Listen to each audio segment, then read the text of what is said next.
সালাম নিবেন, শুভেচ্ছা নিবেন। একযোগে দুপুরের খবরে স্বাগত জানাচ্ছি। আমি আশরাফ রিপন। জাতিসংঘে বাংলাদেশ 50 বছর পূর্তি উপলক্ষে মধ্যমণি প্রফেসর ডক্টর মোহাম্মদ ইউনূস। জাতিসংঘের ৭৯তম অধিবেশন শুরু হচ্ছে 24শে সেপ্টেম্বর।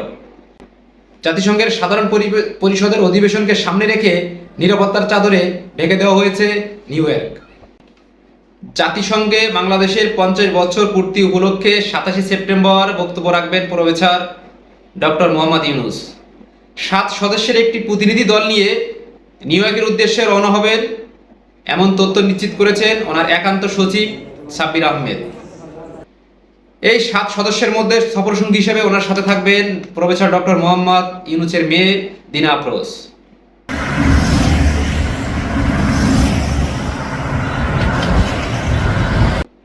সাইড লাইনে বিশ্ব নেতাদের সাথে বৈঠক করবেন প্রফেসর ডক্টর মোহাম্মদ ইউনূস। শোনা যাচ্ছে পাকিস্তানের রাষ্ট্রপ্রধান এবং মালদ্বীপের রাষ্ট্রপ্রধানের সাথে বৈঠক করবেন। আলোচনা হবে বিশ্ব শান্তি প্রতিষ্ঠা, অর্থনীতি এবং শিল্পবান্ধব রাষ্ট্র কাঠামো বিনির্মাণের প্রত্যয়ে।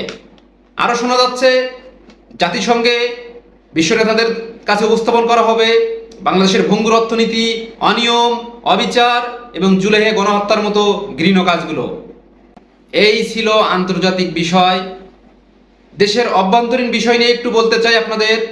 ঢাকা বিশ্ববিদ্যালয়ে ছাত্র হত্যা, পাহাড়ে উপজাতিদের বিক্ষোভ, গতকাল বাইতুল মোকাররমে মুসল্লিদের উপরে হামলা, সব কিছু কেমন যেন এক সূত্রে গাঁথা, এমনটা ধারণা করছে দেশের রাজনৈতিক বিশ্লেষক এবং নিরাপত্তা বিশ্লেষকরা। ধারণা করা হচ্ছে বর্তমানে এই সরকারকে একটি অস্থিতিশীল পরিবেশ, দেশের শান্তি বিনষ্ট এবং দেশের অর্থনীতিকে আরও ভঙ্গুর করে দেওয়ার জন্য কোন একটি কুচক্রী মহল এমন নীল নকশা করছেন। এই ছিল আমার কাছে আপাতত। পরের সংবাদে আবারও স্বাগত জানাবো। সেই পর্যন্ত সবাই ভালো থাকুন, সুস্থ থাকুন।